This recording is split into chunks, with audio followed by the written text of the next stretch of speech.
Welcome to the Ben Daniel Podcast, where we're calling a spade a spade. The WNBA finally accomplishes the long-awaited, the highly coveted, the heavily eluded 1 million viewed game this postseason that doesn't either involve Caitlin Clark or directly follow Caitlin Clark and the Indiana Fever. Folks, the WNBA Finals hits a million viewer mark for the first time in 21 years. Folks, 3 years ago, Caitlin Clark was just turning 21. 3 years ago, Angel Reese was just turning 21. That's how long it has been since the WNBA has finally seen the numbers in the WNBA Finals that they saw last night. And yes, it has everything to do with Caitlin Clark and the new eyeballs that she has brought onto this league. Now, I understand some of you guys said, no, Caitlin, no watch, and I respect that.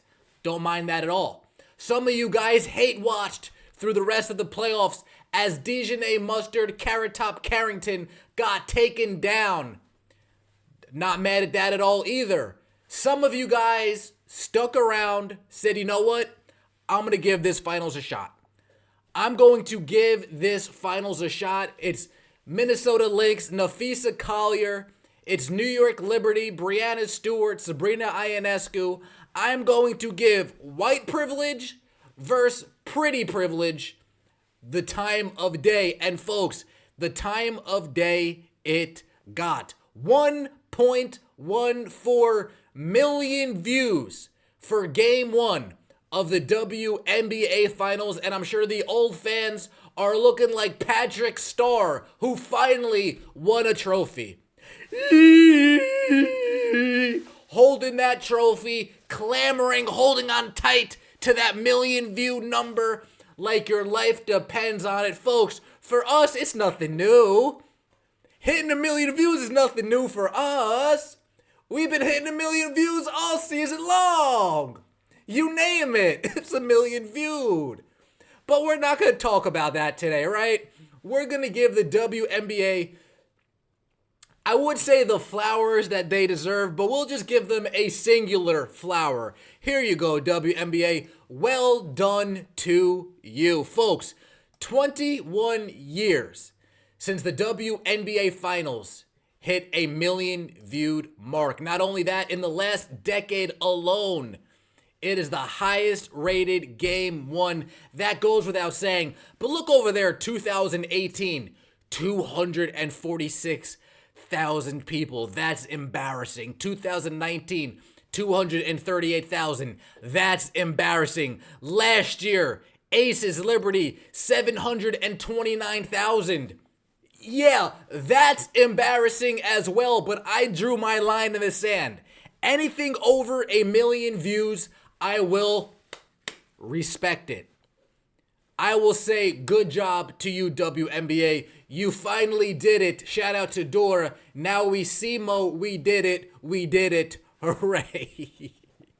WNBA. Finally, you guys managed to get it done. Last round of the playoffs, guys couldn't pull out a million view rating if it bit you in the behind. Game 1 gave you 929,000, Liberty Aces. Game 2 gave you 969,000, Liberty Aces. Game 3 gave you 994,000, Liberty Aces. Game 4 gave you 979,000, Liberty Aces. The series averaged 967,000 between the Liberty and the Aces. So close, yet so far. So close to that respectable million view number, yet so far away. Wilson! Something like that. I'm sure the WNBA was screaming. And then on the other side of the bracket, you had the Sun, you had the Lynx. Game 1, Sun, Lynx. What's going on here? Game 1, Sun Lynx, 654,000. Game 2, Sun Lynx, 668,000. Game 3, Sun Lynx, 885,000. Game 4, 538,000. And then the closeout game, so close yet so far, coming up short, 984,000. It seemed like all their opportunities passed them by. It seemed like if a WNBA Finals rematch from last year couldn't get it done, then nothing can get it done. It's almost like it just wasn't in the cards for a person whose name is Asia Wilson. It just wasn't in your cards, Asia. I'm sorry. Just wasn't in your card. People don't want to watch you. I'm sorry. When you call people this and you call people that, you see an extra 200,000 people show up just to not watch you play basketball. It's just not in your cards, Asia. You need Caitlin Clark to carry you to that million viewed rating. You need Angel Reese to carry you to that million view rating, because by yourself, even with the white privilege of the New York Liberty folks, just jokes, trust me, just jokes. Even with the privilege of the New York Liberty, you still couldn't manage to get an extra 50,000 to tune in and watch you play. But on the other hand, Nafisa Collier, the unmanufactured player, the player who wasn't fictionally crowned MVP, the player who wasn't pushed down our throat all season, she reaps the benefit of having class. She reaps the benefits of not being a hater every time the mic is put in front of her face. 1.14 million people showed up and watched Breanna Stewart give an epic choke job, missing a free throw, missing a layup, going up with her right hand when it should have been her left hand. I even saw somebody say, well, was it even a layup? She kind of just chucked it at the backboard. Just jokes. But she did kind of just chuck it, I guess, right?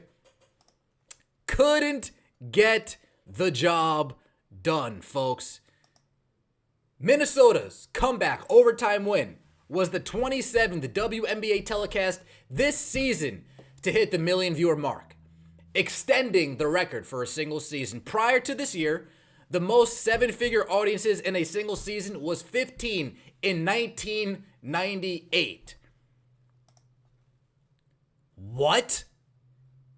Come again? Who? Where? What? When? Why? How is that even possible? It was only the third this year that did not either feature Caitlin Clark or directly follow Caitlin Clark and the Indiana Fever. And folks, I've told you this numerous times. I'm no mathematician, but 27 minus 3 equals 24. 24 Caitlin Clark games reached over 1 million views. Like I said, it's nothing new over here, right? But we need to give props where props is due, right? I can't be petty, right? Why would I be petty? If I was petty, I would show you tweets like this. Caitlin Clark's 2 Indiana Fever playoff games may have more viewership than the whole WNBA Finals. If I was petty, I would have showed you guys that. If I was petty, I would have showed you that. Shout out to you, Worm. Salute. I would have showed you that every Fever game is the equivalent to a WNBA Finals game. I would have taken that route if I was petty. I would have said, bro, I'm just so happy it wasn't an Asia Wilson game. I agree, Jar Jar. I agree. She's not worthy of 1 million views. I agree. If I was petty, Brooklyn Marauder, you mean to tell me a WNBA game is equivalent to a Fever game? Duke Lombardi, shout out Duke. I'm happy that 314 more people watched over last year's finals so they could see a real superstar that isn't propped up. Woo! Shout out to Ric Flair. Woo! If I was petty, I would have showed you guys all those tweets, but I didn't. Wait. I actually did. Oh, that's my bad. I mean, if I was petty, I would have showed you all the million-viewed games, regular season games at that Caitlin Clark took part of this year. 1.5, 1.5, 1.5, 1.5, 1.3, 1.3, 1.2, 1.2, 2.3, 2.2, 2.2, 1.9. If I was petty, I would have pointed all of this out, folks, but I didn't. I glossed over it. I left it out for a reason. Because the WNBA finally did it. the WNBA old guard can finally wear their trophy on their head and sleep with it at night. Shout out to the old 46,000 who stayed this whole entire time as the league was drowning to stay afloat. And most importantly, shout out to Nafisa Collier, who played a darn good game last night. Shout out to Courtney Williams, who played a darn good game last night. Caleb McBride, you played a darn good game last night. That's tough, folks. That's real tough. Oddly enough, I think Adam Silver also made one more additional call when it came to setting up the WNBA Finals this year. Game 1 aired directly opposite NFL Thursday Night Football and the Major League Baseball postseason, which is actually lighter competition than usual. The finals typically opens on a Sunday afternoon opposite the most watched NFL windows. Hey, Kathy, if you want this league to grow, let's kind of take a look at this schedule together and put games in their proper time slots. Let's not have opening night of the WNBA Finals go head-to-head against the NFL. Okay, Adam, I got you. But Kathy, being the brain-dead fool that she is, she didn't realize that, in a series, there are ways to make scheduling so you're never going up against the NFL. So what does she do? Well, the next game, game 2, is Sunday against the, you guessed it, folks, NFL.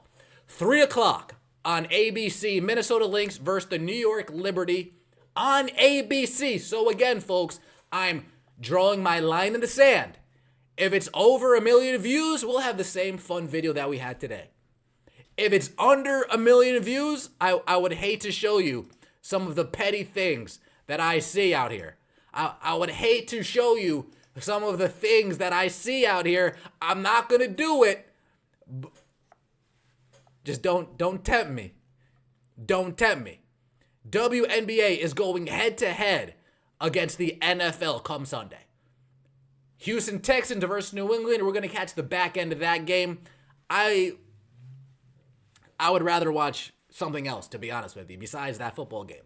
What else is on? Formula One still not back. Are the playoffs hitting NASCAR playoffs? That might be a doable thing. Washington Redskins, Baltimore Ravens. That's an interesting game. Lamar Jackson, Jaden Daniels. Jaden Daniels is nice. Dude can throw the ball. He's not just a running quarterback. Dude can legitimately sling that thing. Cleveland Browns versus the trash Eagles. Nick Sirianni, go fuck yourself. Jalen Hurts, you're trash. You see that, folks? Doesn't matter what sport you play. If you suck, you suck, and I'll let you know you suck. Packers, Cardinals, what do you guys think over there in Wisconsin? What do you think over there in Arizona? Which game are you watching? Saints, Bucks.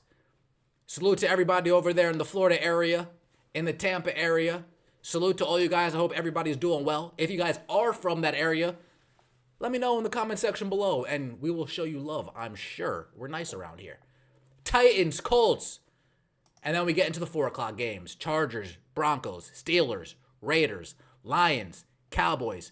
Cowboys fans, are you watching the Cowboys? Are you watching Dak Prescott? Or are you watching the Liberty versus the Lynx? You guys let me know. You guys let me know in the comment section below. What are you guys doing during your Sunday afternoon? Are you tuning in to the WNBA Finals? Are you tuning in to your favorite NFL football team? And most importantly, do you think that this game is going to eclipse the 1.14 million view number? Is it going to eclipse the 1 million number in general? Or are we going to revert back to our means? Is the water eventually going to find its level? And are we going to be back to so close, yet so far? Let me know what you think in the comment section below. It's the Ben Daniel Podcast. I appreciate all of the support, guys. Seriously, I appreciate all the support. Enjoy the rest of your weekend. As always, take it easy.